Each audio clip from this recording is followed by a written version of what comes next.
See what I mean? Okay. All right, we are just hanging out, guys. Welcome, welcome, welcome to our one Zoom participant, Joshua. Welcome to oh my gosh, the third episode of my Hangout series. This is Izzy's Hangouts.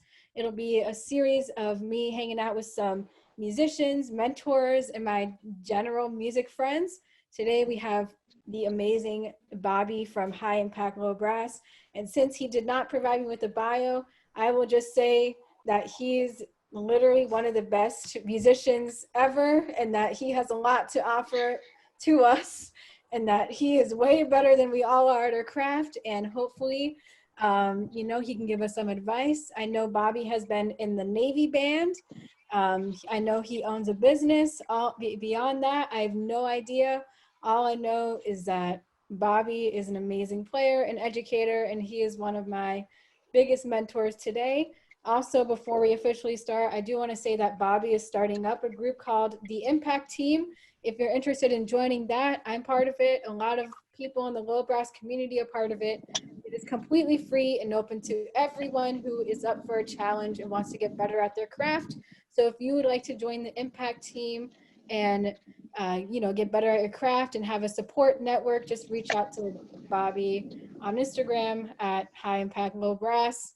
And some announcements before we start. I know this is the longest introductory spiel ever, but our hangout episode tomorrow will be with Sarah Goldberg. She's a classical trombonist going to Interlochen Arts Academy for her senior year, so I am very excited to have her. This episode tomorrow will be at 7 p.m., not 5. That way we do not conflict with one of Malachi's master classes, so feel free to join us. It will be on Zoom, and it will also be on Instagram Live, so whichever method works for you. And that is it right now for my introductory spiel. So Bobby, you want to just tell us, who you are, what you've been up to, and what you want to talk about today? That was excellent timing. So the ambulance and the fire truck that were driving by me got to go by before you wrapped up. So a fabulous bio. I'm just gonna watch this back and transcribe that, and that'll be my new bio. So I appreciate it. Literally. Also, I cannot explain to you how happy it makes me that we have literally like you, someone that appears to be related to you, and Joshua chilling out with us right now. This is it's just us. First of all, if Joshua was even alive and not just sitting there accidentally with his phone still on, respect, Joshua. You like a weaker person would have quit and left earlier by now, but I appreciate you sticking around. So, so that's a pretty good snapshot of what we do and what I'm about. So I appreciate that. It's fun to be here. I would say pretty much let's kind of take it away. I know we got some questions off Instagram, some other places. So I guess, Izzy, I'll let you kind of take the lead here. What questions do you have? Where do you want to start? What topics do you want to cover? Yeah, let me check my Instagram and see if we have any questions from the audience on Instagram. I know I put that little sticker up. Hold on, let me turn my video off for a second. We have we have 3 questions here, and They're all really good questions. So we have a question from Olga. She asks for advice for effective practicing. All right, so effective practicing is going to be, let's see here. So when you're practicing effectively, the goal is going to be only good habits, not bad ones. And being focused on the quality of your practice, not how many hours you do. A lot of people have a very bad habit of setting up their stopwatch and clocking how many minutes they practice a day instead of focusing on what they've accomplished per day. So I think probably the number one best way to start and the easiest thing to do is to stop counting how much time you. Hey, Bobby, your connection is a little shaky. Can you maybe relocate somewhere because you keep cutting out a little bit? The day and know that you did work hard that day, but if you know how many minutes you played, you've done it wrong. So I think that's a quick and easy way to knock it down. Bobby, are you still with us? Your connection is really shaky, and we didn't hear half of your answer. I know it was a fantastic answer, but we didn't hear half of it because your connection just I'm decided to. in and out. Am I any better now? Yes, Yes. Are we here? Am I back? much better. Testing. Still here? Can you hear me now? Yes. All right, let me see if I can get to the question. Better practicing. Don't count your minutes. You should end your day knowing how hard you worked and what you've accomplished. You should know how long you played, because that's how you lose sight of what's important. So quality over quantity. Let's see. Second thing I would say for practice. Can you still hear me at this point? Yes, we could hear you. Okay. Excellent. All right. So second thing on practicing to improve quality, I would say would be to maintain good structure and planning for the practice. So not practicing more than an hour at a time, because nobody can practice at their absolute hardest and best mentally for more than an hour, regardless of whether you can physically get away with it. So limiting your practice to an hour and then keeping it structured. So if you know you want to work on etudes or solos or a warm-up, just having a general plan and structure for what you're doing, I think is also going to be super helpful for anyone doing practice stuff. And then I would say our third, here I am. I would say our third thing to knock out for practicing would be to do no more than 3 reps on any one thing where you move on. So you only get 3 shots to hit it, improve it, and get out of it. And then if it's not perfect, you can always do it tomorrow, but beating something to death is not going to get you anywhere. So those are my 3. Don't count your minutes. Focus on the quality, including like quit when you don't feel like it anymore. Set your structure and don't play more than an hour and plan what you're doing. And then no more than 3 reps on any one thing that you're playing before you move on. Yeah, I love that. And I remember that 3 3 shots for doing that. You talk about that a lot on your page. And for those that are here with us, Bobby posts a ton of tips on his page that you should check out. And, I'm definitely, I guess speaking on my advice, if I have any, is, I definitely do not set a timer for myself. I'm not that kind of person. I know there's a ton of my mentors and friends who do, but I just practice and then I stop when I just can't do it anymore. Like something that I will mention on a personal note is, remember when that whole thing was going on with H and we were all posting the Roshu etude? Yes. When I finished recording that, I felt so fatigued and my lips hurt so bad that I took Tylenol and took a fat nap in my parents' bed that I just could not play. Even before that, like I was in so much pain, but I'm like, I gotta do this. I gotta do this for social media. But if you're ever in that spot, don't do what I did. And if you're physically not okay when you're practicing, stop. Stop practicing if you're like having any pain. Like please. Because I'm telling you that time when I practiced and I was literally fatigued. It was so bad. And I don't want anyone else having to go through that. Like it was horrible. So just if your lips are just not feeling it today, or you're having like a massive headache, or even if you're just not in the right mindset to practice, just don't force yourself into it, because then that's just going to carry throughout your practice session and you're not going to accomplish anything. Because exactly right. Oh my gosh, my head hurts. Oh my gosh, I feel so bad when I'm playing. Oh my gosh, my lips hurt. Like it's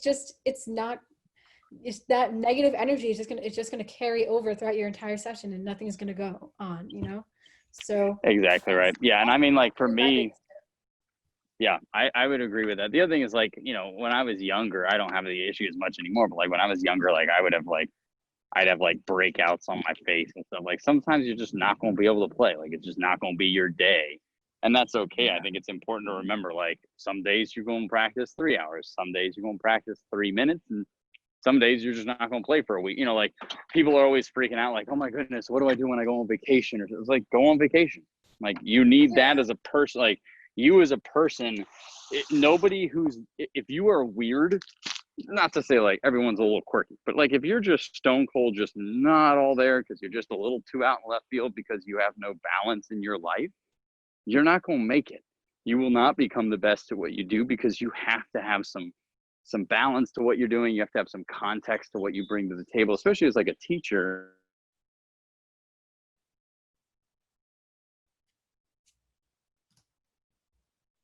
Hello? Bobby, are you there? Your internet connection is dipping by the minute.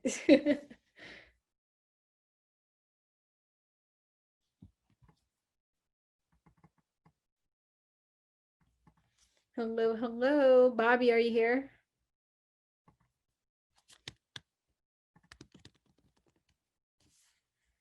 Oh, he's turning his video on. Sorry for the technical difficulties, guys. Please stand by. This normally does not happen on our Hangout series. And he's gone. Okay, so while Bobby sorts out his internet issues, I want to address another thing to the only participant in this room, Joshua. I know you're oh, what the heck? He joined and then he left. Okay. Um, okay, so Joshua, you asked a question, but I want to address something really quick based on the question that we're talking about right now and what Bobby was saying. On top of just thinking about when you're going on vacation, to just go on vacation, also live a well-rounded life. Like music shouldn't be the only thing that you do. You should have other interests and other passions. And, a lot of people think the opposite. A lot of people think, oh, if you're doing music, that needs to be the only thing you do. And that needs to be like your passion. But you got to have other interests so that you don't burn yourself out. Bobby's connecting to audio. He's back, ladies and gentlemen. I'm just going to wait till he Bobby, are you here with us? Maybe, yes, no, possibly.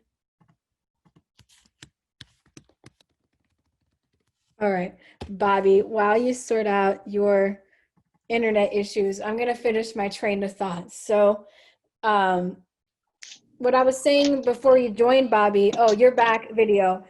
Before you came back, Bobby, while you were off, I was talking about how we all need to have interests other than just playing our horn. Because if we just keep playing our instrument and grinding, practicing, etudes, solos, we're going to burn ourselves out so fast. And that's happened to me because I have other interests, and for years and years and years, there was an interest that I had over music. But the times that I would focus just on music and be completely addicted to it for a month, I would be completely burned out. Like even the month of May when I did that Dallas Brass Practice Challenge. At the end of the month, I was like, Yeah. oh my gosh, I'm so glad I don't have to do this anymore. I am so burned out and I want to take a big fat break because I was just like done. And I'm not, this isn't to say that like what I did was extremely meaningful, but I put it in this tiny chunk of a month. And then when June hit, I didn't practice at all because I was just so burned out. And my point is that you got to have like something else going on, for those that are watching the video and know me personally, for years and years and years while I was in middle school up to my senior, like up to like now, I used to own a Minecraft server and that was my main thing. I used to play the game every single day, own the server, pay money to keep it up, and I had a team of people. That was my main interest for years and years and years. It wasn't music, I had to give it up because it just wasn't going on anymore, and it just wasn't the main thing anymore. And I was just wasting my money on something that wasn't really going to be mainstream, or just no one was really into it anymore. So then I was like, okay, but I got to pick up another interest, because then if I just do music for a living and nothing else, then I'm going to be burned out. So now I'm doing like the visual art, graphic, video, audio design. That's something new. And there's ways, if we have different passions, that we can maybe kind of tie it into what we're doing on the music. Like if you do music, but you also make, videos for a living, you can tie those two things together. And oh, is that Tuba Red? Hi. Tuba Red made an appearance. Wow. Welcome. We're talking about effective practicing and not being burned out. We have Bobby here from Hi, Paco Brass. You know him. We all know him. He's amazing. Some days. Welcome to the hang. And yeah, if you have any questions, just shoot them out. We're just hanging out. We're just chilling. But yeah, Bobby, did you have any like thoughts on what I just said? Yeah, I mean, I think that it's interesting to me that sometimes I think some kids think that like if you want to do music professionally or whatever, you can't do anything else. And I think it's the opposite. If you want to do music professionally, you have to do other things because, you're not going to necessarily get the gig just because you're the best player. Like, you've got to be able to survive an interview. You got to be able to have a conversation. And like, I'm a euphonium player and I have a full-time gig. So like, I don't have to do any of the freelance side of things, but like, if you're just kind of a little odd, like who's going to hire you to play a wedding gig? Who's going to have you come out and do a funeral if you can't like dress and function? So I think it's going to be a key of like, just generally being able to function in the real world. And then the other thing, as I would say, is like, I also want people to make sure that, like, if you want to double instruments, like you play Izzy more than one horn, like a lot of people do, but I would also make sure that like, I would say that I would want people to do a different hobby away from music before they pick up yet another horn. So like playing a I different recommend instrument that doesn't too. mean, yeah, you don't have another, like playing a different, if I picked up tuba tomorrow, that's not a different hobby. That's just me doubling down on music. So I think that's another key is I would say like if you're bored with what you're doing or you're ready to try something out or do something new, I think what I would say is, find an actual like real life outside of music hobby. And then once that's been conquered, then feel free to do something else. But I think that balance is undervalued and not talked about enough. And that's like, if you want to be the best in the world, you're not going to get there by being the weirdo in a practice room every second of every day by any means. So definitely Exactly. Yeah. some. And that's why we're here to talk about the things that just aren't talked about. And, I totally agree with you on getting other interests before picking up another horn, because once you pick up another horn, you're going to be so involved and you're going to want to be hungry for more and keep wanting to do all this stuff that you're not going to like want to pick up another interest, because then you would just be doing, playing the other horn and just playing music, music, music. But yeah, I definitely agree. Like I did the same thing and I didn't even think about it. I was just like, oh, well, I'm doing these. Like I had a bunch of interests at the time I was doing music and I'm like, oh, I want to pick up trombone, and I just picked up trombone. It was just, I didn't even think about it. But now that like a lot of people might think that doing what I did for years and years and years might be like childish, because I was talking before Tuba Red and Lance joined, that before I did, at the same time I started music, I was running a Minecraft server. But at the same time, the Yeah. point is that it was another interest that I had, and that kept me well rounded because I wasn't just practicing all day. If anything, I didn't Yeah. really practice that much because I had another Hmm. interest that was more prominent. So Yeah. And I think yeah. especially if you want to be a teacher, that's going to be important because like you might have, I mean, like, I don't think you need to jump on every trend and every fad that comes out, but I think having some balance and having some interest, like, never know that you're like the most new and cutting edge video game system or platform or whatever comes out, but like you could easily have a conversation after your experience with Minecraft, whether that's even remotely relevant at all. You'll still be Yeah. able to relate to students and be able to connect with them, whereas somebody else will just have an awkward pause and not be approachable for that kid. Maybe that's their thing. Like our thing is Exactly. music or teaching or whatever, but like what happens when your eighth grade clarinet player really just wants to play video games 17 hours a day? Now you can have a conversation about passion and process, regardless of the fact that their chosen profession down the road may not have anything to do with ours. Exactly, because for a lot of kids that are in middle school and high school band, they just do it as a hobby and then they do things like playing video games or doing sports or anything else like that. So I think as teachers and future teachers, it's important for us to understand that not every single student we get is going to be completely invested. If anything, it's the opposite. In middle school band, especially, a lot of the kids are going to be, just starting out on their instrument. They're just going to do band as just like a class. They're probably not going to practice as much. And they're just going to do it just for the heck of it, just to have some fun in a class at school. And usually usually the program and the people that are in, as far as the more serious students, will kind of narrow itself down in high school. But since I want to teach middle school or elementary school, I think that's something important to consider, because a lot of the students probably will do the same thing I did, where they might play video games, they might play Minecraft, they might play, they might do, soccer. A lot of people in my middle school band, they were on like the soccer team or the cheer team or the Irish dance group.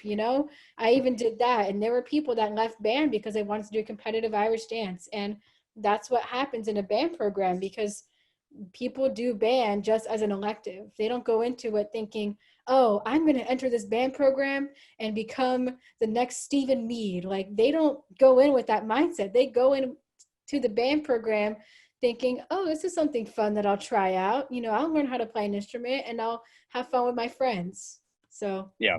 yeah. I think that's the other thing, is like, we also can't become the players and teachers that think just because we like doing it, that means that everyone wants to. It's like everybody hates when their math teacher assigned them like 8,000 problems to do in math, as if somehow every kid in the class wanted to be a mathematician. Like, just because it's your thing has no bearing on the fact that anyone actually cares. So I think the key is to be, especially on the education side of, like, on the performance side, entertain. And if you're not entertaining, then don't bother. Like, just put your horn away. Nobody cares. Like, your musical career should not sound like a master's recital.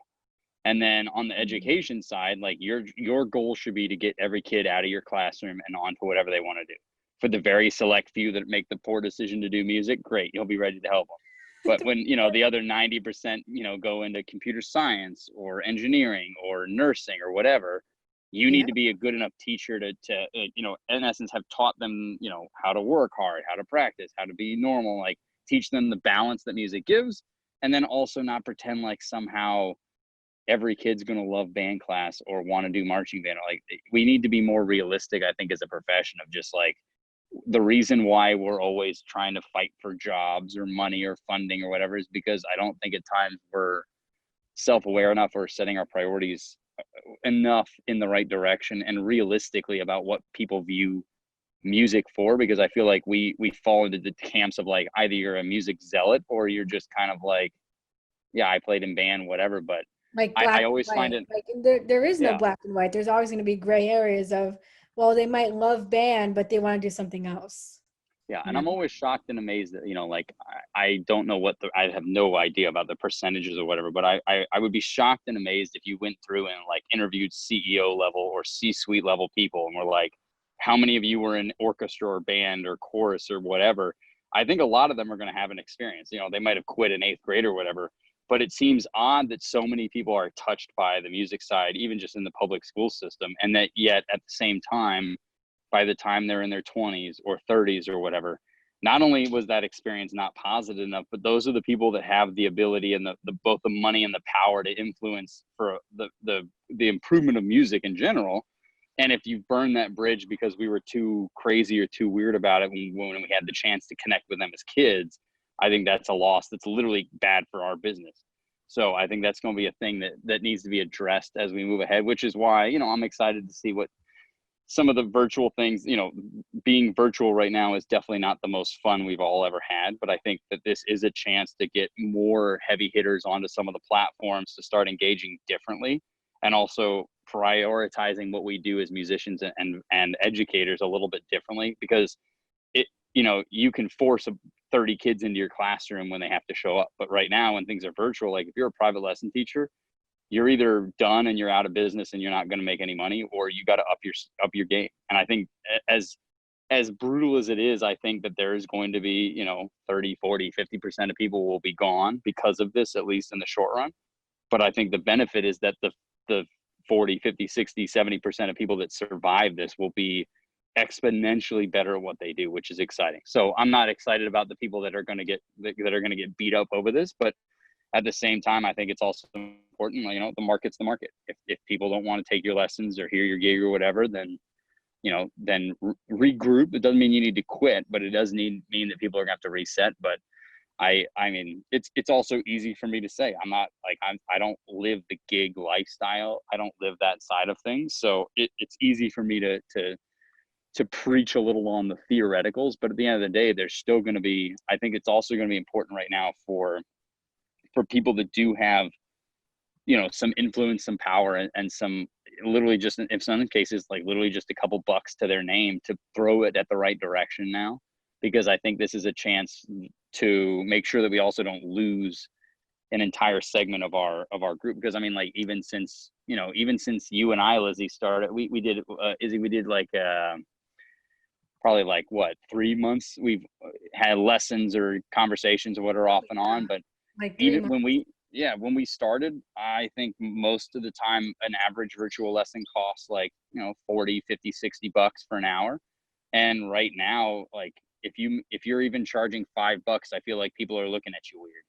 So I don't think that one is right or wrong, but it does show that even in a short time frame, what's happening. And like, also, Instagram, for instance, is a nice young native based user group, but at the same time, like, there are also people on there that we're not seeing post as much because literally, like, they got to figure out how to pay their mortgage.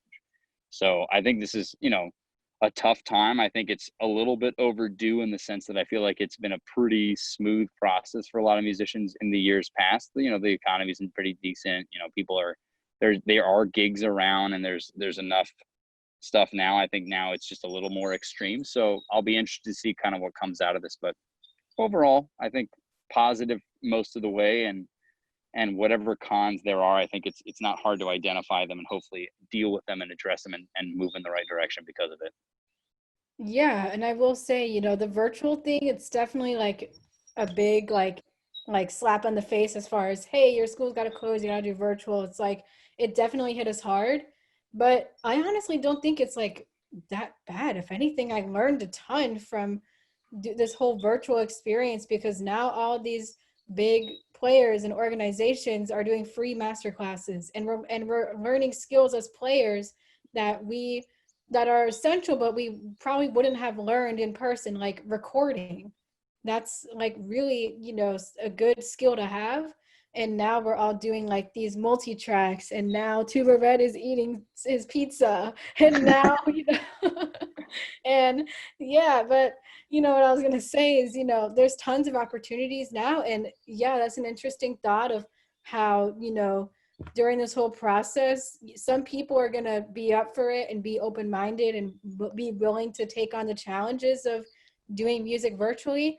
But at the same time, it's like some people are just not going to be up for it, and it's not going to be their thing, and that's okay. But it's a really eye-opening experience, I think, because we have to be open to so many things that might come at a moment's notice, like schools going virtual. Like, we don't know what to expect, but as a community, we're all just trying to adapt the best way we can. Yeah, one other thing that I'm going to be interested to see how it kind of fleshes out. I feel like the generation that's in front of me is I feel like the generation that's in front of me has a little bit, like, they didn't do any of the virtual stuff. They didn't really do the social media thing. They kind of established careers, and they all hung out in the same conferences. It was a very small world kind of operation. And then I feel like for like my general age group, like my generation of players, like, I think some of it was us trying to fight against that, and then also starting what has now become a little bit more smooth. So what I'm really excited about is hopefully seeing what your generation is going to have, as far as, like, I feel like what I like about this right now is that the playing field's a little bit more evened out, so that you don't, like, one person doesn't get all the gigs just because they're 55 years old and they've been around longer. I think I like that it's both, there's more opportunity available, and also I feel like it's a little bit more of a fair playground, if you will, because now, in essence, whoever uses their phone and their recording equipment the best is winning right now. So a little bit of your name recognition can get you somewhere, but I like that, like, a random 17-year-old in Nebraska can just get just as much credit or more than a Grammy, Tony Award winning kind of player level person, because that's going to be, I think that's what we need to kind of push forward and stay interesting, stay relevant, and keep moving, and not continuing the same trend of just the same 8 conductors just go to all each other's camps, and the same bands do the same thing every, like, the monotony of it is not a positive, I don't think, at all. Yeah, definitely. The dynamic has totally shifted in, the music community, because now that we're going virtual and there's no gigs, it's like anyone can just kind of do whatever they want with their instrument and just post it out there, and that's how we're getting the connection, instead of the people, like especially in the jazz community. I'm sure Joshua can kind of, relate to this because he plays jazz. But like, think of the New York jazz scene. Like before COVID, the New York jazz scene was the same people over and over again, you know the same big bands, the same players going into the same clubs. But now that COVID hit, it's like, well, there might be someone new and great that they didn't even know yet that could possibly be a threat, because they're willing to do all this stuff and record and having the, like you said, the best recording equipment or whatever. But yeah, I totally agree on that things have changed, and I think that it's going to change even after COVID, after there's a vaccine and everything, that people will kind of look at the community different because of the situation that happened beforehand. Yeah, I'm interested to see also how the monetization side of the social media world kind of starts to react on the music side.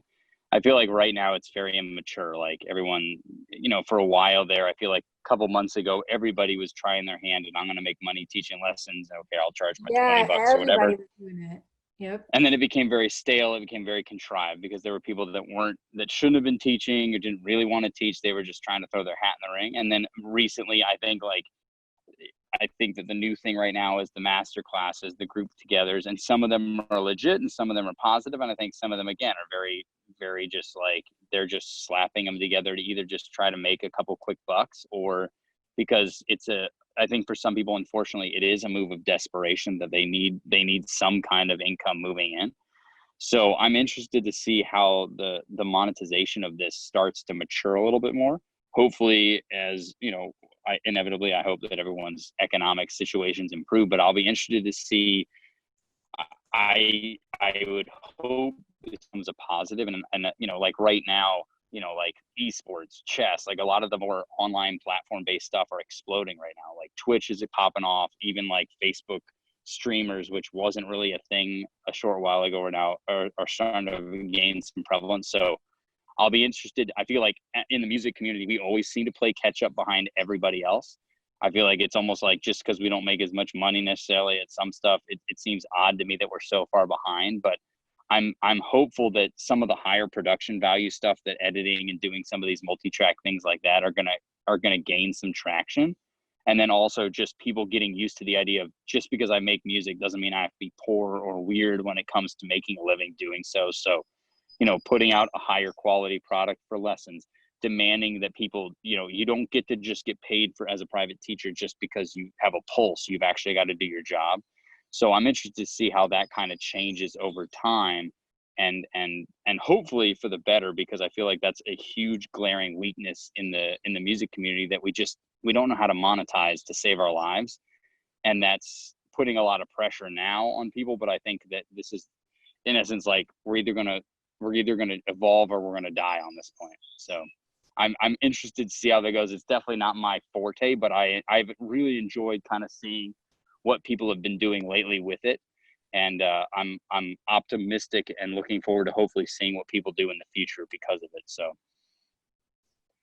Yeah, absolutely. Me too.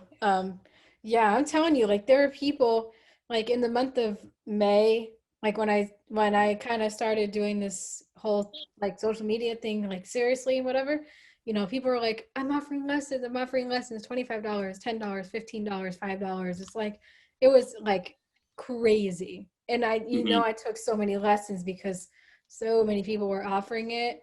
And yeah, like I'm definitely not like an expert on the whole monetization thing because everything that I've been doing is free. But, I'm like you said, I'm also interested to see where that'll go.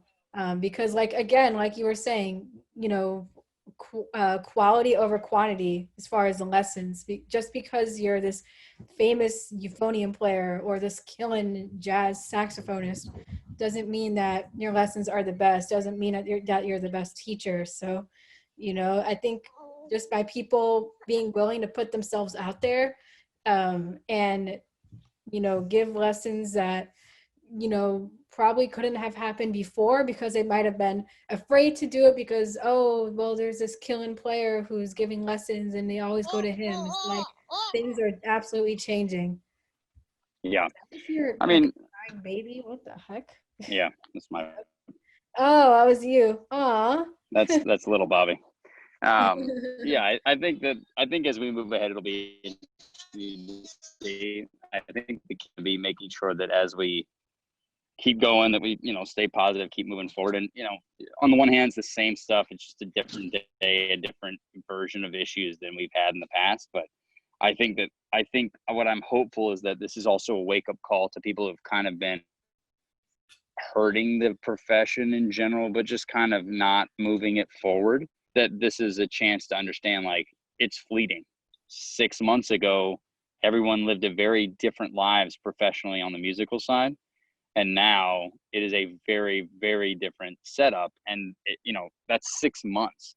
So I think that's another thing is we've got to keep in mind, like, personally, I enjoy consuming different like content and seeing some of the business and economic and just some of the other general trend stuff. And it's always seemed odd to me that we as people love to always look for the new thing, and yet on the music side we're still doing the same general grind we've been doing for too long, and in my opinion, on some of the stuff. So I'm Yeah. hoping that, especially on the classic and the education side, that we start to kind of step it up a little bit, that it's not the same stale thing as it was when we all did it and then our parents did it and then before them. It's like it's time for us to make educating on the musical side or just playing, I feel like we shouldn't have two extremes of like the actual like cool like music video level actual like artists on that side of thing making a fortune, and then like everybody else just kind of not keeping up.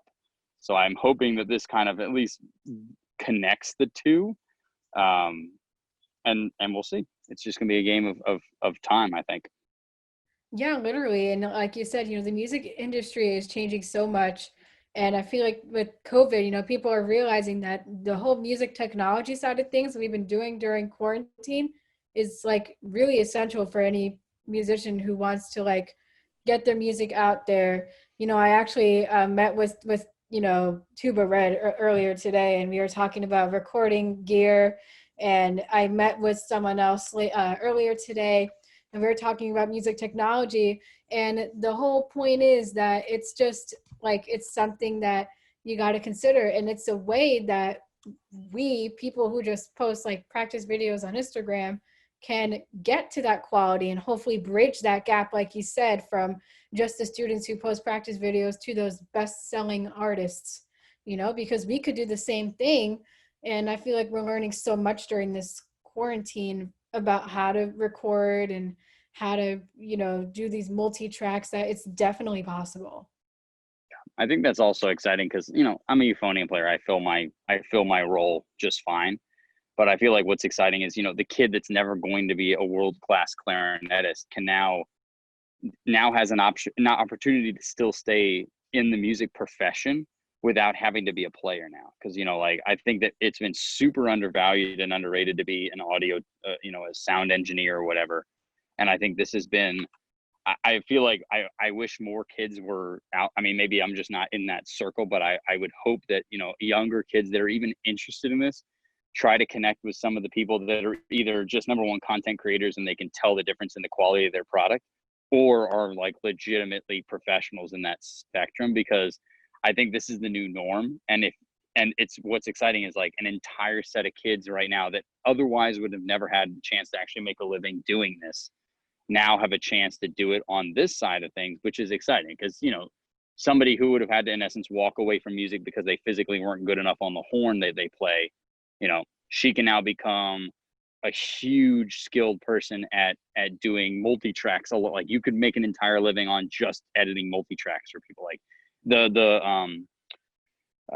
like I don't know what her name is, but the person who does like the virtual concert band right now, like Oh it's yeah. insanity. I mean, like the first video was like 13 and a half people. Now it's up to like probably just shy of 1,000, like that kind of thing where it pops up. And now that it's here, it's not going away. It might lessen everything once everything opens up, but that's the cool part. It's just like, she otherwise might, I don't know how she plays. She may not be a great musician. She might be a phenomenal player, but regardless, like she now has an entirely different platform to speak off of, which I think is really cool, because that's something that otherwise no one was even considering, let alone engaging with. And now there's literally, like, at this point, she's got to be editing thousands of tapes every time they do a submission, which is pretty darn cool. Yeah, that's just like really amazing how she does that. And I 100% agree with you that there are other jobs in music besides playing your instrument and besides teaching. Like, think of Berkeley. Only one of their majors is performance out of 12. The rest of Yep. their majors are, ed, music therapy, composition, songwriting, music and music production engineering, sound design, film scoring. Like, there are so many other things to do besides performance. And I really, really hope that other colleges can see that. Like, I know the Frost School of Music, where my primary institution, they have a major called MADE, which I forgot what it stands for, but it's more kind of on that contemporary, like recording and just like producing your own music kind of thing. But I Hmm. hope other schools like take that route and open up, like just be open to new things. Like, for I know Berkeley and some other schools are allowing students to have an electronic digital instrument as their main instrument, like a digital audio workstation, like a launch pad or something, you Hmm. know and that's really what that's really, I think, like the future of the industry. Like, I think that's probably going to become the standard, recording and production and all that stuff. It's going to be the future, and there's definitely still going to be people playing their instrument. Like, that's still going to be a thing, obviously. But I think production and production and writing music are going to become more mainstream, and I think those can be like the same level of importance as just playing your instrument, because those are two things that I think are as important as playing your instrument. If you're with a jazz big band and you're recording an album, you can't just have the players and that's it. You got to have the players. You got to have like a sound engineer mixing everything together and recording everybody. You got to have someone who's writing the music. There's so many different components besides just playing our instruments.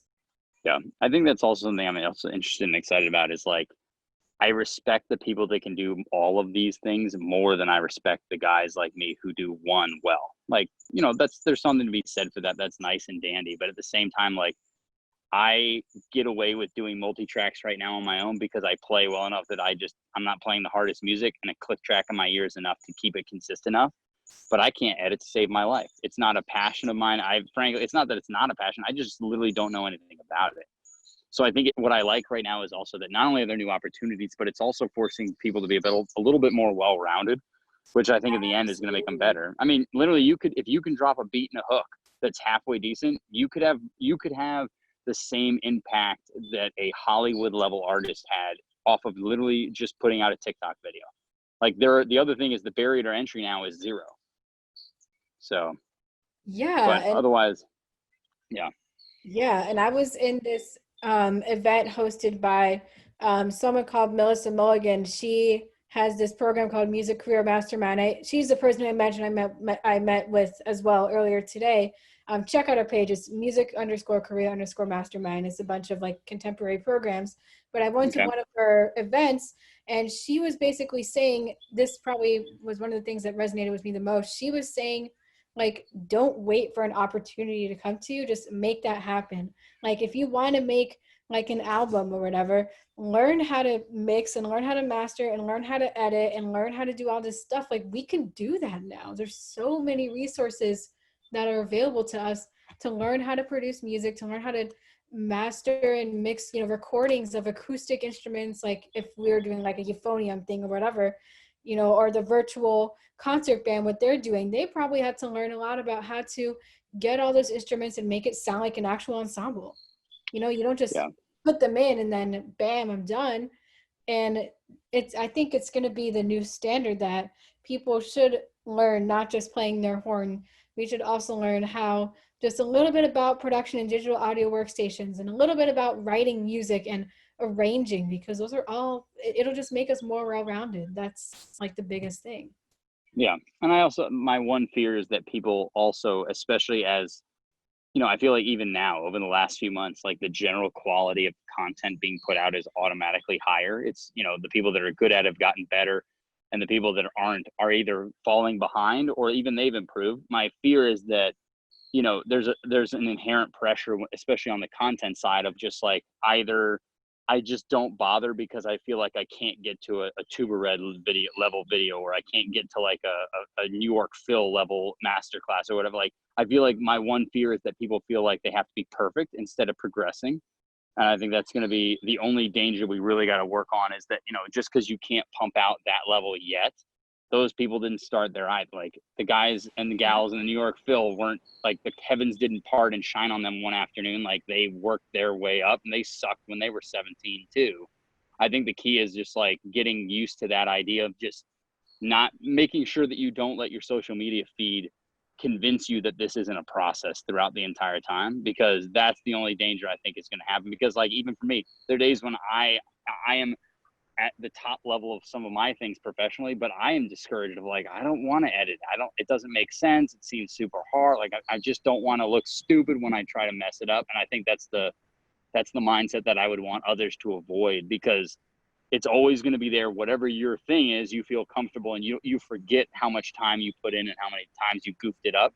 And then the things you aren't 100% comfortable with always seem more daunting than they actually are. So I think that, you know, yes, it's important for everyone to get a little skill, but also just like, it's okay to kind of play in the mud and screw around a little bit until you refine that product. And, you know, I've been on Instagram like literally less than 6 months. And even in that time, even the best and worst content producers out there right now, their stuff has all improved because they've gotten used to doing it more. They have more time to put into it. They figured out new tricks. They spent more time just, you know, investing their interest into it. So that's cool. But I think that my only fear is that as we get more refined and more perfected in the on the content side, that it does cause a potential rift between, you know, the amateur and the so-called professional or influencer level stuff, that would do, I think, everyone a disservice if we lose that more mainstream and mass kind of engagement level. But, you know, I think that's a matter of just, you know, encouraging people whenever possible. I think it is cool that, you know, a lot of the bigger content people are being better about engaging with their audience and their people around them. So it's a process. It'll be what it is, I think. But overall, I think in general, I am optimistic on the education and the music side. I think we still have some hurdles to overcome moving ahead, but all in all, I don't think this is the most fun we've ever had. But I think, if anything, in some respects, I think a necessary evil that we needed to go through to come out the other side stronger as a profession, both on the quality of our product and also on the literally just the dollars and cents side of things. Yeah, and you were saying, you know, that the fear is that we're going to try to strive for perfection. And I've definitely been there. And that actually is perfect timing, because we had a question from Joshua a little while back that Okay. perfectly flows with this. I definitely want to hear from your answer about this, because I'm kind of in that same, you know, like rut of, oh, like I want to be perfect. He asks, how do I get into posting videos on a regular schedule? I tend to be a perfectionist and not want to post anything. So I think a couple things, and I struggle with this too. I think I think the planning's got to be more structured, just like you would, you know, we talked about having a structured practice before. I'm not the best at it. Like, even my content's gone up and down at times as far as like how much, how good, or whatever. So I think planning your stuff out, like, what do you want to do this week? What do you want to do this month? What are the next 3 big projects you want to tackle? Whatever. I think that's going to be an important thing to do. And then also, especially if your goal is to be like everyday content production, if either number one, you have a practice account, in which case just literally say, hey, I'm practicing something, or on the other side of things, I think you may need to be able to do, like, you just carve out 3 hours one night and you record an entire week's worth of material. So I think that's going to be other thing. It's just basically get to it, but realize that like you're not going to wake up every morning wanting to kill it. So when you're in your groove, do well, try to get some more stuff out in front of you. And if you can generally get yourself ahead of today's post from a content standpoint. I think that'll help, and then planning. So I saw a comment flag. I can't see it, so I'll let you try to dig it up there, Oh, Izzy. Tuba Reds put, may I say something? Yeah, go ahead. We're all just here hanging out. Go right ahead. Unmute yourself and speak your mind. Hello. Can you hear me? Yes. All right, awesome. Uh, about posting, I have a question for you guys. Why do you post anything on social media? What's your intent and what's the purpose? Ooh, good I'll question. Bobby, I'll let you tackle that. You want to tackle that one first, Izzy, or you want me to go? ooh, you want to go first on that one? Sure. So for me personally, my side on the social media posting is for the education side. So frankly, and why it took months for anybody to even know what my first name was, and even still, like, I don't have a bio out. So I don't.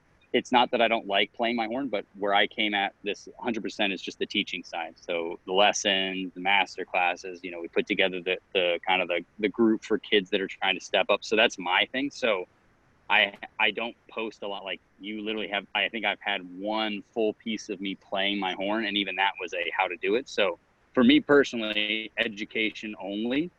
And one thing that I do struggle with and think about a little bit is, like, is there a value in showing me off a little bit more? Does it make it a benefit? Does it make it a hindrance to my general, like, education style? So that's something I struggle with. But for me, that is my almost sole focus and purpose on the social media side of things. Yeah, I think that's fantastic having that objective because I honestly haven't thought of that that much. But I will say, when I started my account like a year ago, I didn't really have a purpose. I just posted stuff saying, hey, this concert happened and it was great. Like I was just posting stuff that, was going on in my day to day.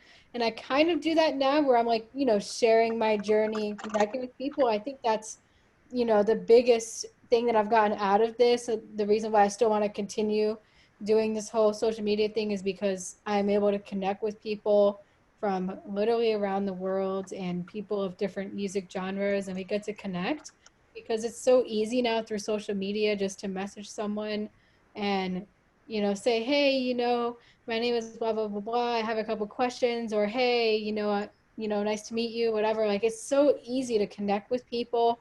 But as far as my purpose, that's a good question because that's something I definitely got to think about. I post like various types of content. I post videos of me playing. I post entrepreneurial things. I post multi tracks, and I post things about, like, my notes on the education sort of side of things. So I will say going into the future that I definitely want to do stuff more on the education side because I am going in as a music ed major, and I still want to post videos of me playing my horn, but more in the concept of like not just that I'm playing it, but how it's kind of in the bigger picture of me as a music ed major and kind of showing that journey to everyone of what it's like as a music ed major because I've only seen two or three people so far, out of everyone that I've seen on social media that really show that.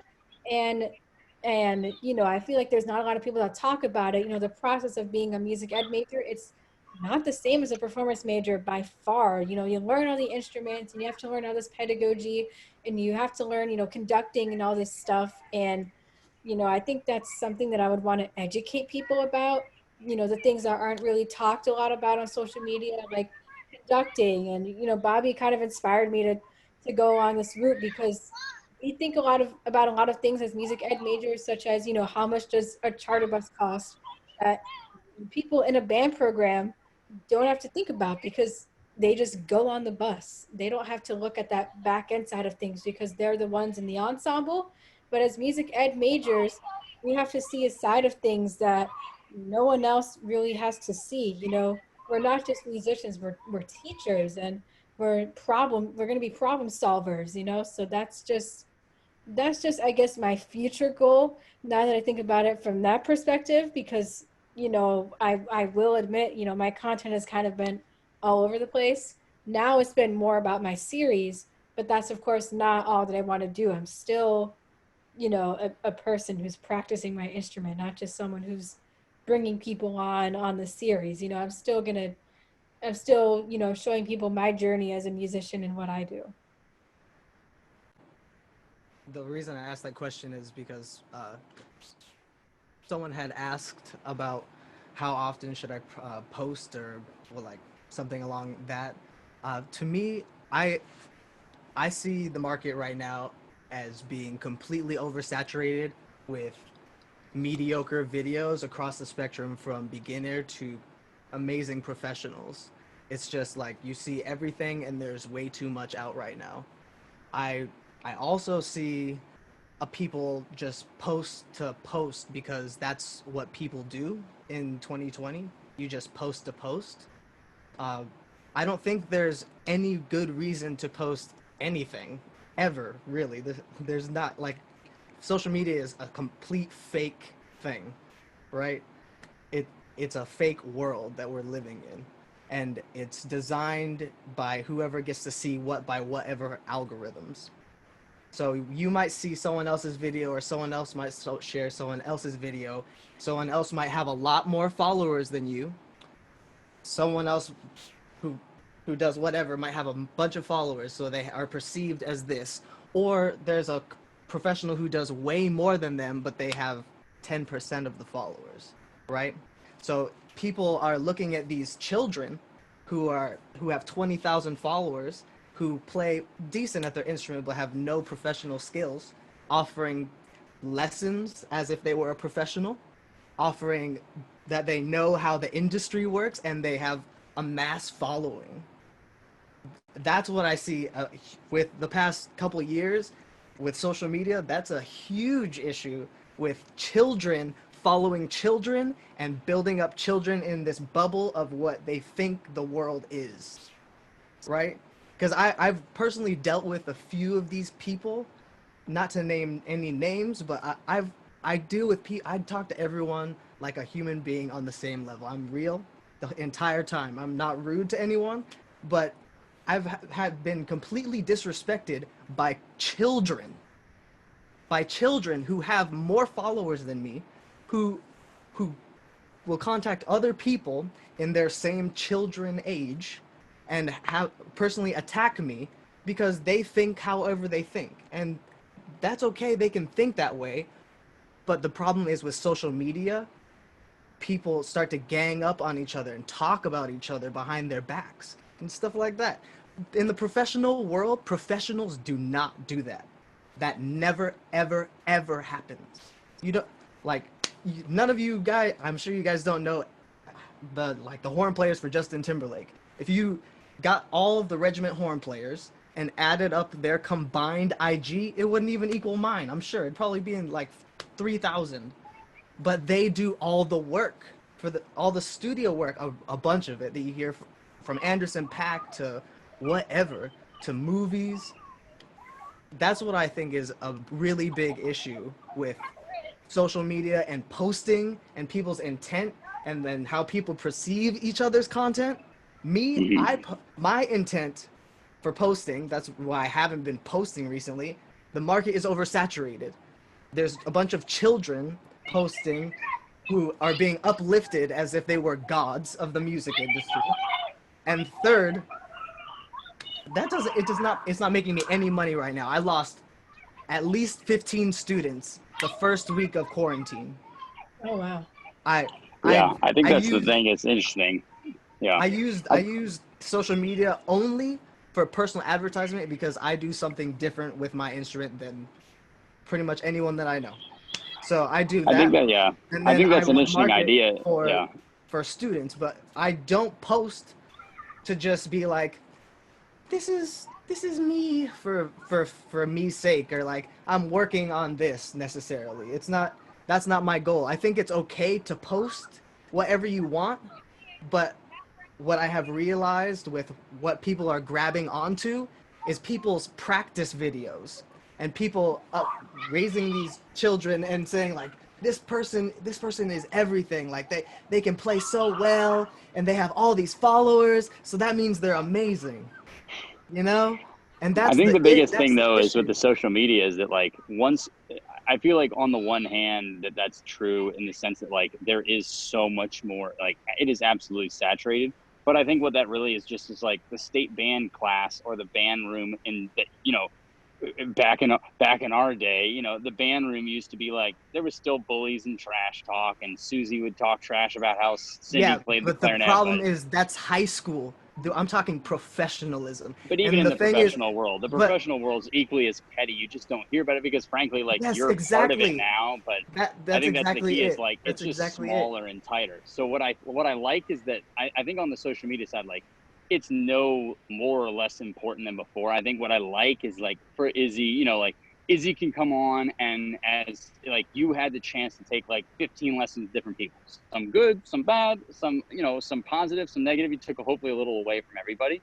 And like the other thing is in a year, 14 out of those 15 people won't teach lessons anymore. So I think like right now as a snapshot, you're absolutely right. Like it's just frankly, everyone's got nothing else to do. So of course they're just vomiting out videos.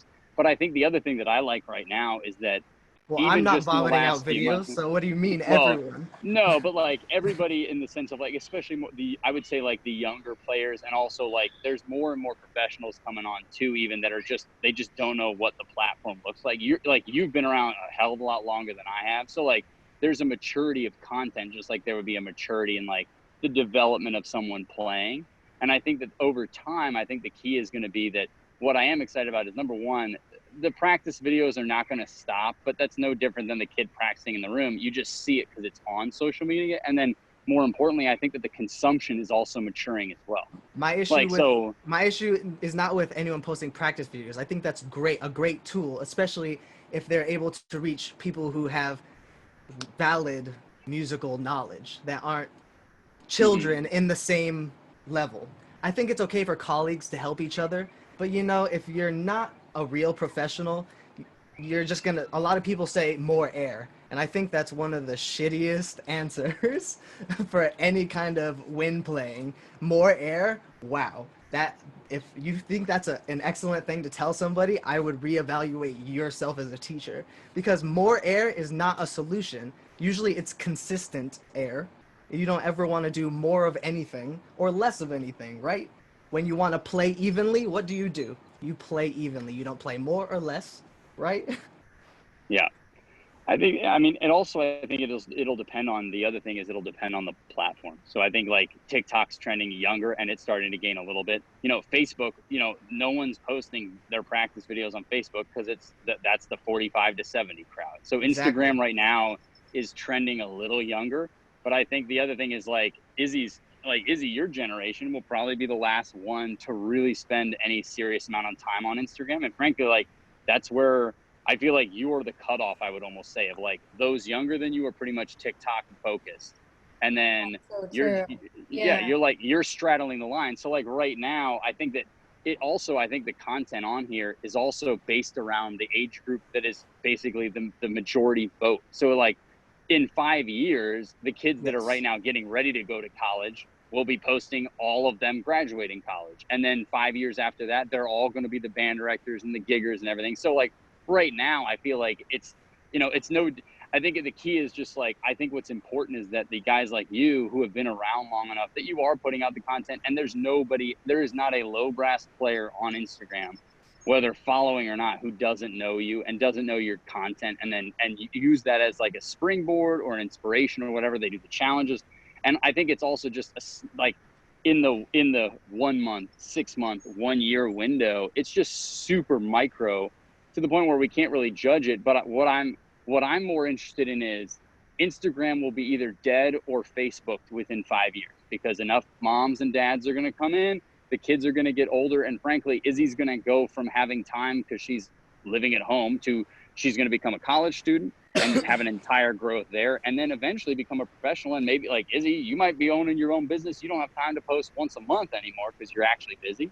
And that's what I'm excited about, because then you go from like on your journey is what I think is interesting, because there'll always be a new generation. There'll always be another there's going to be a new TikTok within 5 years.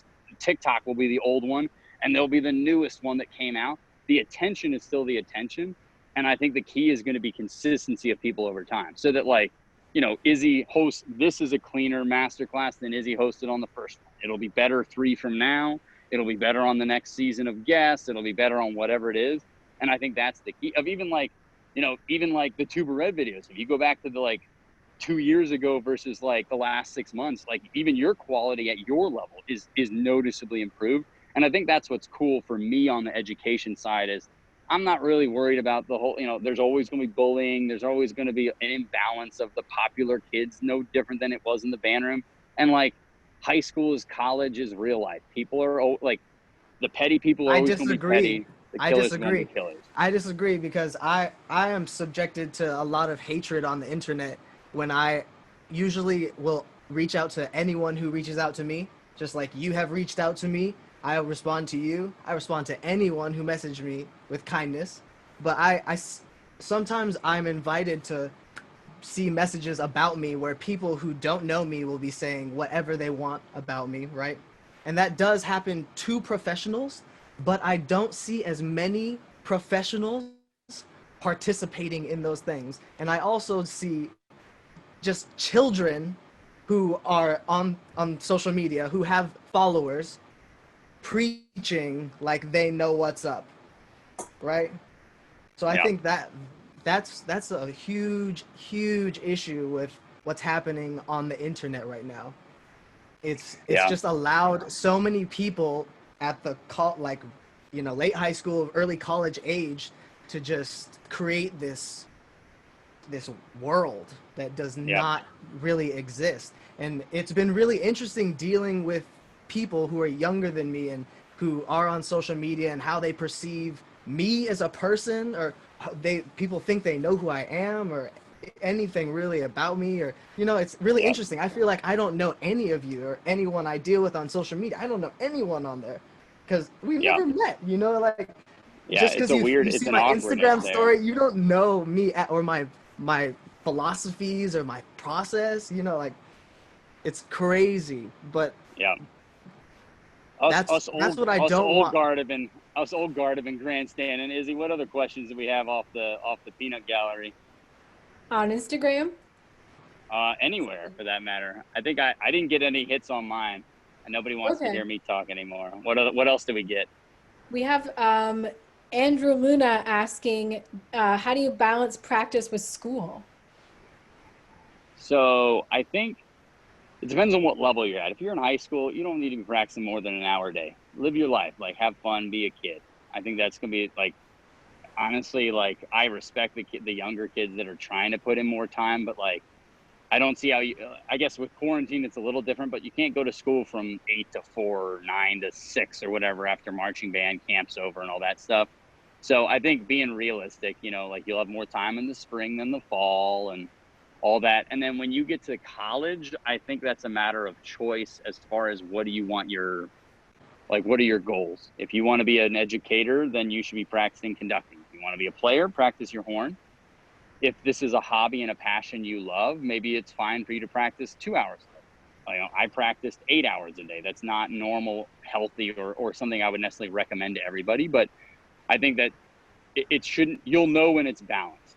I think everyone's kind of always wanting to push the limit of like, what can they do? And like, you know, I saw my friend post, I saw my friend practice 3 hours yesterday. I should do it. Like, quality over quantity, and then based on your goal, because not everyone wants to do it, you know, what I do, not everyone wants to do what you're doing. Like everybody's going to be different. So I think kind of like that hobby is a question too. Like have your hobbies, pick your path, and then like if you're an 8 hour a day goal setter, then you better be an 8 hour a day practicer. But you know, it's balance and everything. So I think for Andrew, regardless of your level, don't go crazy in high school, and also don't let your school suffer because If I may you've got to interject, go. I don't think you should ever have a time amount as your goal. I think that's a horrible goal.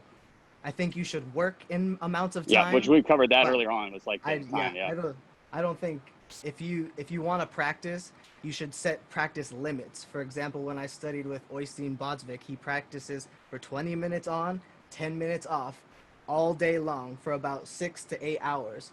So for 20 minutes, you are completely focused on what you're doing. Then after 20 minutes is up, your timer goes off. You do not go on your phone.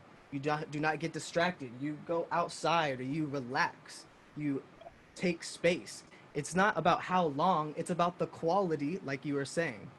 But Yeah. your goal should never be, oh, how many hours should I practice? It doesn't matter. You should practice until you feel like you can't practice anymore, you don't want to practice anymore, or you achieved your goals. Yeah, it's just a matter of balance. Everybody's going to be different. I mean, Izzy, you were doing like, didn't you say you were doing like an hour or so a day in the beginning a little while ago? Like, where are you at now? Because I know you've upped a lot more of your work into this. You've got Berkeley's already kicked off for you. Like, what time did you go from like even like 2 months ago to versus like now? Well, so in around like May, when I was practicing a ton, I started with like 4 hours a day. Then it kind of like dwindled down to like 2 hours a day and then 1 hour a day. And then now it really depends on the day. Like there are like tomorrow, I don't expect myself to practice because I'm working from 9 to 5. And then I have, this hangout at 7. So I'm not going to be hard on myself and expect myself to practice. But on Wednesday, where I don't have anything, oh, heck yeah, I'm going to try to squeeze some time in so that I can, work out some things that need to be worked on. I need to work on auditions. But, I've been really in and out. The days that I have been practicing, it was about 30 minutes to an hour because I just haven't had a ton of time. And like you said, my biggest priority as a future educator isn't to be the best at playing my horn or learning these crazy jazz licks or by learning euphonium solos. Like that's not my like priority. My priority is teaching. So I've been diving into a lot of other areas of music besides playing the horn that are going to make me more well-rounded as a musician and as a person, and also things that I'm going to need to know as a future educator. Yeah, I really like like you've been doing a bunch of like the note stuff lately. Like like the other day you literally wrote like postable quality like art in the time. Like I couldn't have written my name that a dog could read in the same amount of time you do it. So like I like the different balance of things, and I think that's key. It's just like everyone's on their own trajectory. You do your stuff, don't worry about anybody else's, and then the goal is that you become as good at what you're doing as you can, and then move on. So I mean, and what I like is that as we do more of these, like as there's more conversation around it, I don't think the whole virtual stuff's going to last forever, but I think in the meantime, I think this is almost forcing people to get a little bit more comfortable with trying different things out, getting exposed to a little bit more different stuff, and also I think in essence there's no good or bad. I think it's just a matter of getting used to what you like, what you don't, and I would never have gotten to meet you, Izzy, in any other circumstance. And now that I have, like, I am certainly better for it. Hopefully, I've taught at least or jibber jabbered enough to help you out at least once or twice. But I think that's the cool part for me for all of this is, and what I'm also hoping is that in a year, in 6 months, in 2 weeks, or in 5 years, or whatever, whenever all this does resolve and we go back just to our own like actual face to face interactions, what I am hopeful is that that we will have gained a positive bit of traction now, that that the people like me who didn't exist here before don't just run away, because in essence, I hope this doesn't become a fleeting thing, and that this engagement and the interactions and the networking and the, especially like for some of you guys, like the friendships that have formed because of this, I think are valuable and something I hope we don't lose. So I am hopeful on that side of things, and I think it's just a matter of continuing to keep going. And then, also I love when, depending on what level you eventually get out, it's not like your band director has 8 hours a day after they've shown up to the school at 6 a.m. and leave the last person out of the band wing at 9 o'clock at night. It's not as if they go home and do score study for another 4 hours. So I think it's also an interesting perspective of time. So, all right, do we have any final questions before I boogie on out and leave you in peace for the evening, Izzy? We do have a couple of questions. We have a Okay, question for me and we have a question for you. Which one do you want to start with? let's start with yours, and I'll answer mine last and call it a day. All right. So Joshua sent this to me privately. He asks, how did you get into college so early? What's your story? So I'll explain it a little bit. I do get this question a lot, so I'm honestly not too surprised. So you guys probably know that I'm 16 and I'm heading into two colleges at the same time, and I'll explain about that in a minute. But it's a pretty simple story. So I started in New York. So they have a, every state has a policy of, oh, you have to be 5 before this month when you start kindergarten. Well, New York's policy was that I had to turn 5 before December 31st. So essentially, I started a year early because my birthday's in October. And so I just started when I was 4. Like, that's just how it was. My mom, who's just ghosting in this call right now, you see her face in the call. She also started when she was 4 because she lived in New York pretty much her, like literally her entire educational like life. And she also started college when she was 16. And how we did that is we were able to just skip a grade. Like, she skipped, I think, 7th grade, and I skipped 11th because I just had enough high school credits. When I transferred to the performing arts school that I graduated from, the Osceola County School for the Arts, they automatically put me in high school classes in 8th grade. Like, I had no idea that I was going to go on that route. I was perfectly fine where I was. I wasn't like ahead at all. And in my other school, I was just on like honors classes and stuff. But they put me in, English 1 and algebra. And I was like, okay, I'll do this. If you think I'm smart enough to handle it, I'll take it. So I took those classes and I just went along that route. And I was just already a year ahead because I was already taking those classes, and I took classes with our district has a virtual school where I also took some classes because it's a requirement to take a class there. So I was like, Mhm. okay, might as well just take some classes with them so that, you know, I'm already pretty ahead. And it was actually one of my teachers who was like, oh, you can graduate early, right? And I didn't even realize that was a viable option. And I just thought, well, that's true. I have enough credits. And if I would have stayed at my school for an extra year, I would have just been in band. Like, that's it. I wouldn't have any academic, which would have been a little weird. And now I'm kind of glad that I went that route because I feel really bad for the seniors right now. They're kind of screwed as far as their testing and getting into college and stuff. So I mean, it kind of did work out better for me in that regard, but seniors, I really hope things work out as far as getting into college and everything. It's definitely going to be a different experience. I would have been in your same spot if I didn't skip, but that's how it was able to happen. And for those that ask how I'm attending 2 colleges at the same time, is that my primary institution is University of Miami, and I'm getting a degree from Berkeley where most of my credits from Miami transfer. So it's simpler that way to get, it's not like I'm taking like so many credits. It's actually, I'm only taking like 20 courses with Berkeley total because um like half of my credits from Miami can transfer over. So, I'm taking classes with Berkeley, and it's definitely possible because I'm really fortunate to have been awarded full tuition from Miami, and I get almost my entire experience paid for. And I know that's not the case for everybody, but I'm just extremely, grateful and fortunate to have had the opportunity to study with those 2 schools. And, I'm just excited to see where this takes me in the future. So That's pretty cool. I didn't know about it. It's almost like it's almost like you're double majoring, but at 2 different colleges. It's pretty sweet. exactly, because my major at Berkeley, I'm getting a degree from their online school. Like, I'm studying with the college remotely this fall, but my degree will be from their online school. It's interdisciplinary studies, so it's not even music ed. It's just learning about like everything in the music world besides playing the instrument. I'm going to do production and business and arranging and theory and like all these other things that I think are just going to make me that more well-rounded. And I'm super excited to learn about all that stuff.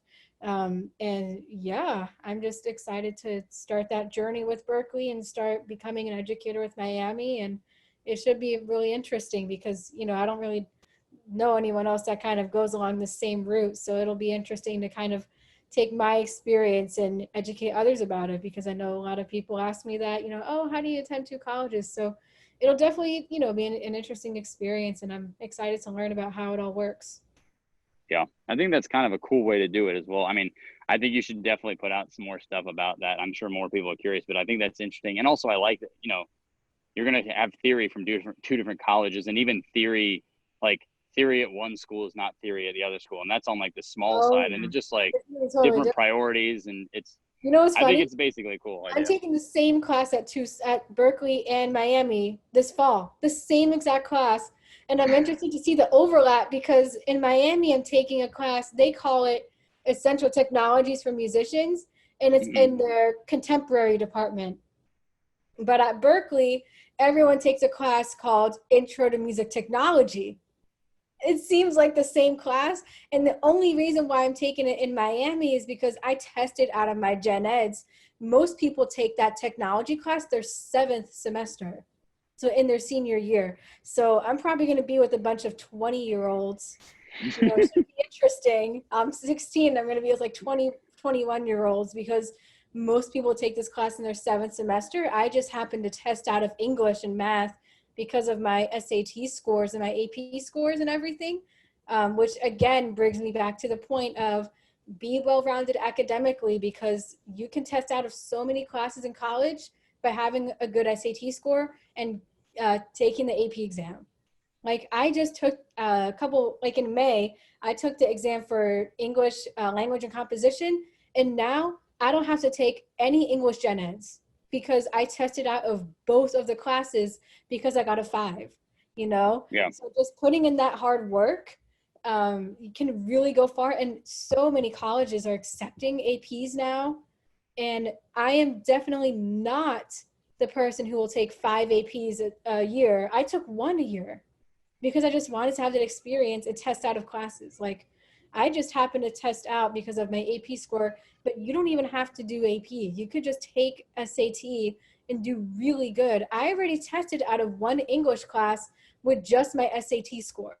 And I tested out of the math class with just my SAT score. And my math class was actually worse than my English, but my point is, try to like balance those two together. Again, going back to that question of balancing practice with school, think of them both equally, because I know so many people that are so talented that are going to my local community college because they just didn't academically meet other colleges' standards, or they're going to a state school because they didn't really academically meet other colleges' standards because they prioritize becoming the best player that they can be. So I think just finding that balance. I'm definitely the person who will say academics is like way more important than music will ever be at the collegiate level, because that's how you get in. Like I know a lot Yeah. of conservatories, like Berkeley doesn't care about your grades at all. Like I got a scholarship because of my grades, but if as far as getting into Berkeley, you could get C's all 4 years of high school and get into Berkeley. And even other schools, probably like, oh, I don't know, Juilliard or Manhattan School of Music, like those conservatory schools where it's just one school, yeah, the grades might not matter as much. But for schools like the University of Miami, the University of Rochester with Eastman School of Music, um, you know, MSU or University of North Texas, all those universities that have a music school in it, grades are going to matter. And I'm just saying this from my own perspective. I'm definitely not an expert on this, but I'm just saying this from my own experience, where most of the schools that I applied to were schools that just had a music school in it. Like I applied to NYU, and I applied to, Florida State University, where it's a full-blown university that has a music school in it. I will say Mm-hmm. this from my own experience, that grades definitely do matter, because I know people that are extremely talented that didn't get into the top conservatories or universities or music schools because they didn't academically meet the criteria. So if you're an incoming senior, definitely I would recommend to you focus on the academics, get that SAT score up, because that will either get you in or that will get you a scholarship. I've gotten Yeah. like literally the scholarships that I got, and that scholarships that people will probably get. It's not just your talent, it's also the academic criteria, especially if you're going to a university with the music school in it, like I am. Yeah. I think the other thing is, student debt, wondering how to get money, like all that stuff plays a factor. And if you're not, if you're stressed out about it, if you're not, if you have to take an extra 3 English classes instead of getting to go practice or whatever, it is gonna make it a little bit more difficult. So I think I'm interested to see how you do. I'm sure it's gonna go smoothly, but I think this is gonna be hopefully become a little more common for people to be able to kind of like, in essence, without necessarily having to like fully transfer from one school to another or wait for a master's degree or whatever, to be able to experience like different universities. So I think it's a really cool setup you got. So all right, Yeah. what is the final question you got for me from All the right. peanut gallery? The final question is from Sarah. She asks for an overview of your musical career.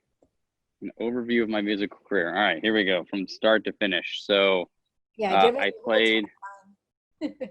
Yeah, so I grew up around music.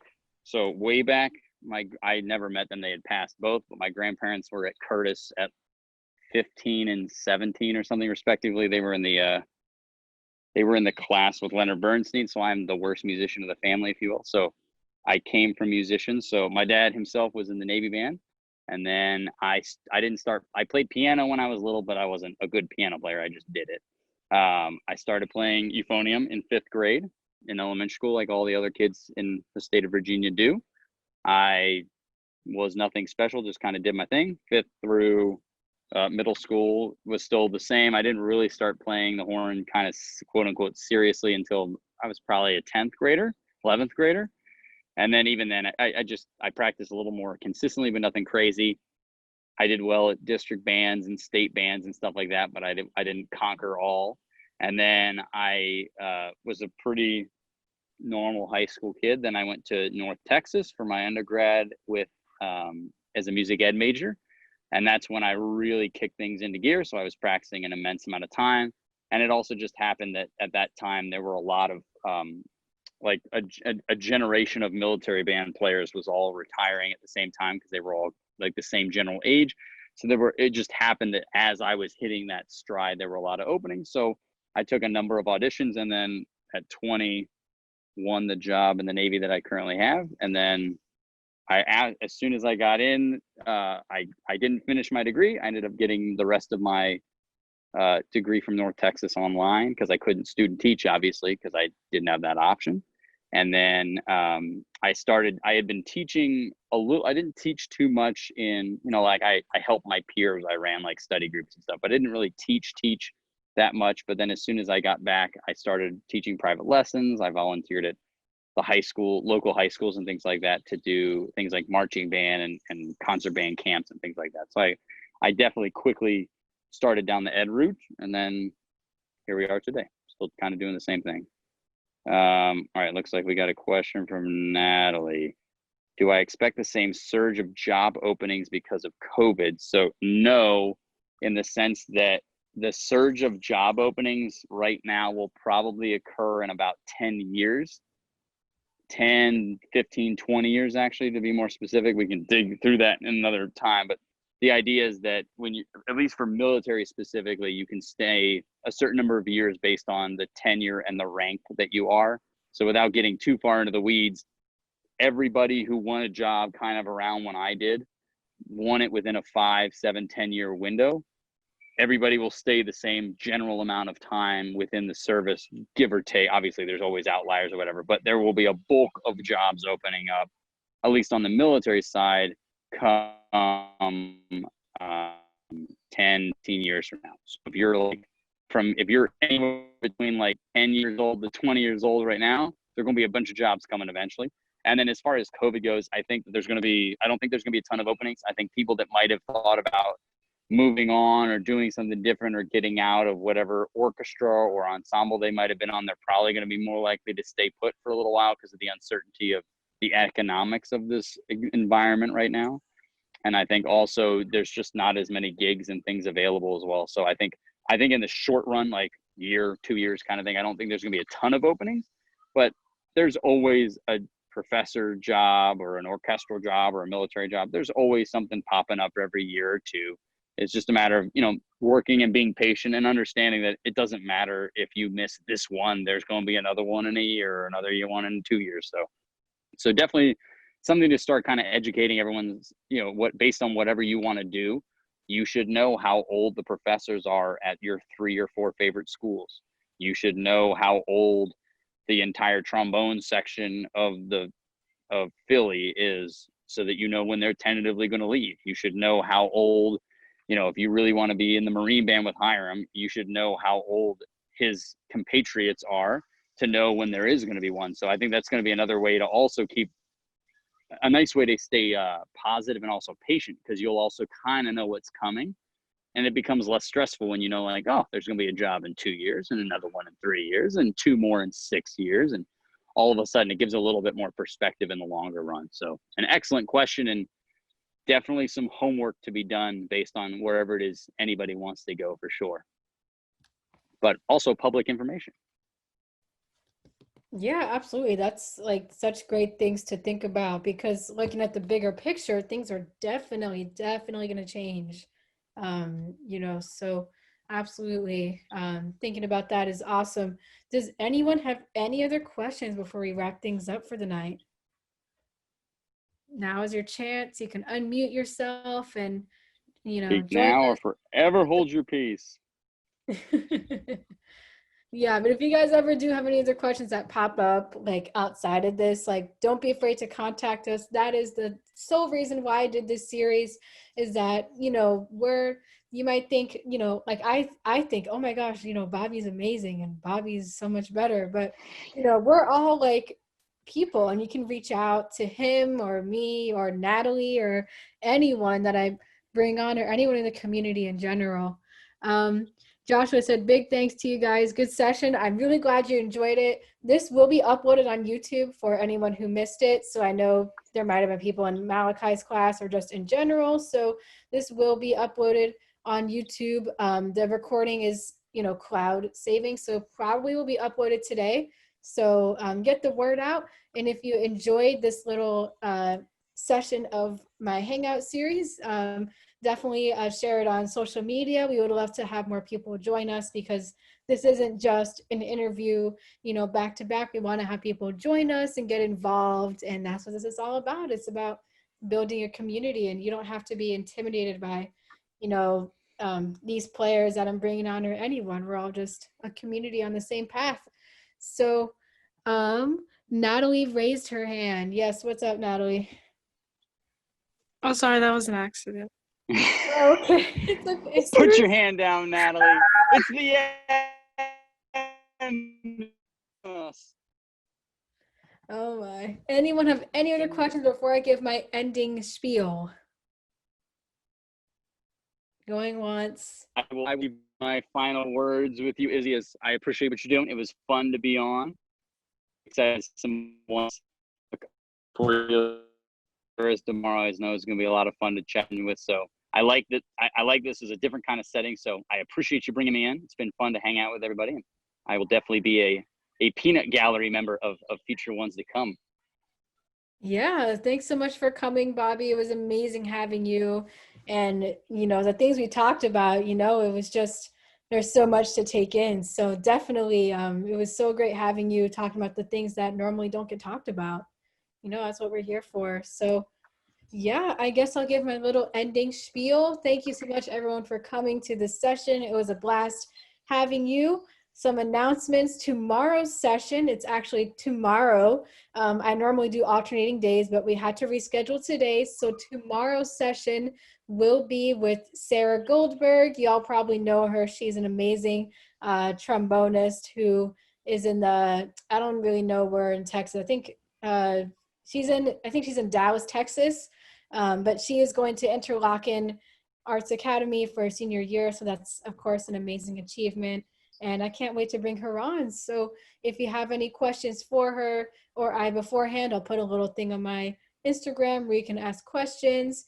And there's also going to be a post-season hang with all of the people from the series that I'm going to announce on my social media soon. But this will be on August 7th, which is a Friday at 5 p.m. here on Zoom. So you all can come on and we'll just chat. It won't be an interview or anything. It'll just be us coming on, getting to see each other and hang out, and everyone, hopefully everyone from the first season will be here. I'm also developing a second season. If any of you would like to be a featured guest on any of my series, any of my sessions for my series, I'm open to absolutely everything and everyone. It would be amazing to have you. So just send me a message and we will get things started and rolling. So those are all the announcements I have for now. More sessions will be announced. We're actually halfway through, which is crazy already. Halfway through with the first season. So thanks so much for coming, everyone. Let me stop recording really quick before I end the meeting. Stop cloud recording.